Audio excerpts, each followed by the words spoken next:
So when you open the box, this is what you're going to see. So the main thing you are going to see when you open the box is the actual screen itself. This is the main screen. So this is going to go in the front of your car. So that is the main screen, and it's all packaged really well. And then you've got this attachment here, so that will lock into the back of it there, and then it's got adhesive pads. So that'll be the screen at the front of your vehicle. You then have got adhesive pads and that kind of thing to help everything stick down if you need it. You then have also got the 12 volts. This is the power cable, so it's 12 volt cigarette lighter. It's got an on and off switch, which is pretty cool, so most don't have that.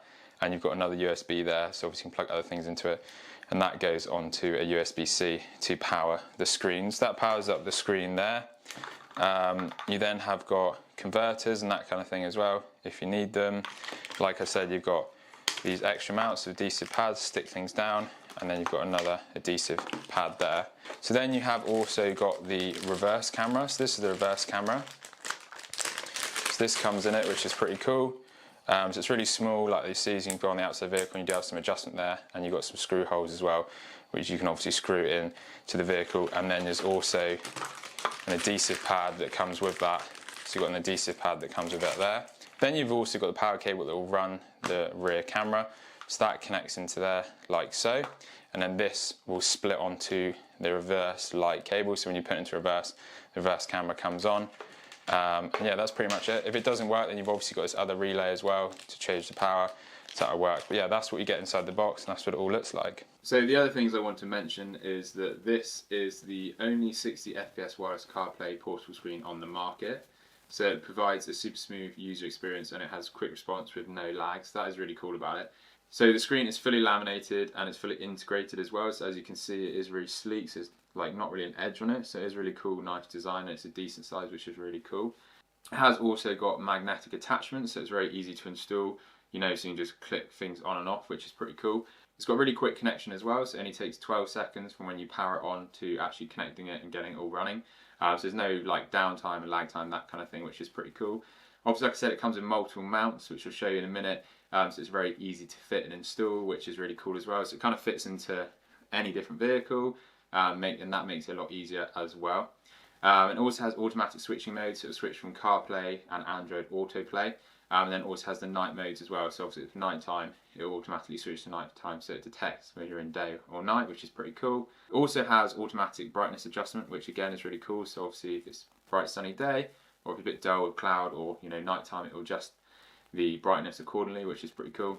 And also it's really high resolution, so it's 720 HD, so 1920 by 720, so obviously it gives you a really crisp image on there and good colour and that kind of thing. And it also has a high brightness, so a brightness of 700 nits, which is obviously very noticeable in the day, because when it is a bright day it's hard to see these screens, so having it nice and bright makes it a lot easier and a lot better. So yeah, let's go into the vehicle and see how you'd install it all.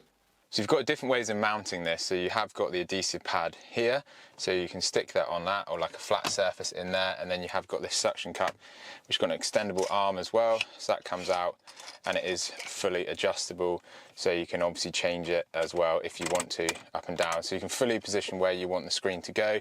So you could have it in the back here, for example, and then have the screen positioned there, because the screen is going to sit on like that. So you could have the screen like that, depending where you want the vehicle. So that's probably a good position, or you could have it lower in there, but it's probably going to be a good position to have it like that. So for today, we're just going to have the screen like that. And then you have got the power cable. So the next thing you want to do is obviously put the power cable into your 12 volt, and then you can turn it on. So just do that now.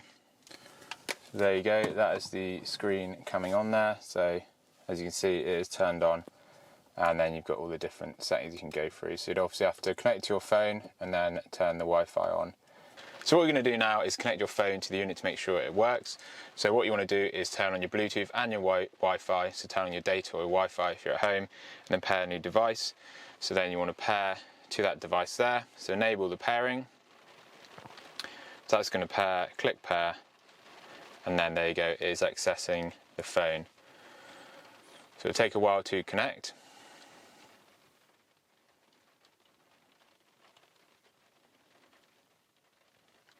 So then what you can do now is link it to your phone. So it just works like it would in a normal car. So you have got Spotify, that kind of thing. If I want to load up the maps, I can obviously load up maps. So what you can do is then click onto the maps here. So obviously you need to put onto your location, that kind of thing. You have got Spotify, so you can play through Spotify, you've got the calls. So once you've connected the Bluetooth to the system, essentially what it does is just allows you to use your phone on the screen essentially. So you get all the normal things, so you've got maps there, you've got calls, you've got Spotify. You can click into here, which goes back to what you're using. So maps, obviously turn location on. Then it goes back to all the apps here. So you've got calendar, that kind of thing, just park. So it's not a huge range of apps. But yeah, you get different apps there, essentially stuff that you can use in the car, music, like I said, your maps and that kind of thing, and then obviously you can phone people and that kind of thing. So if you have a radio that doesn't do this, it just allows you to do it, which is pretty cool. It seems to be pretty responsive, pretty decent screen size. It's very good quality screen size as well, which is pretty cool. And then the other feature as well, that you can actually plug into reverse camera. So when you put your car into reverse, the reverse camera will pop up on screen, which is pretty cool. So I'm going to tell you how you'd install that now.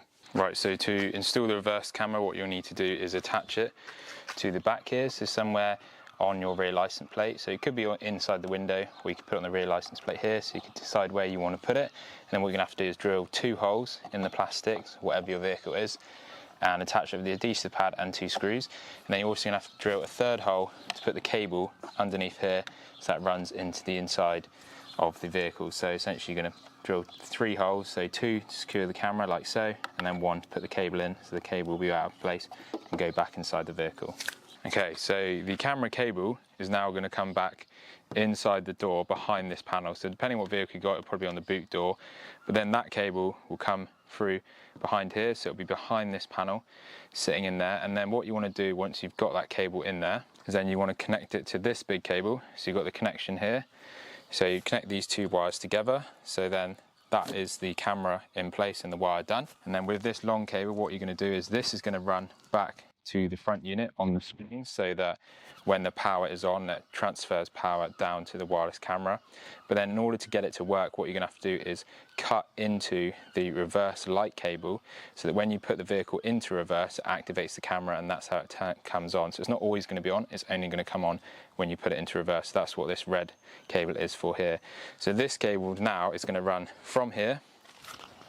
On my van, it'd run from here up through this internal cabling here and then into the back of the van, and then it would splice into the rear light there. So essentially that's how you're going to do it.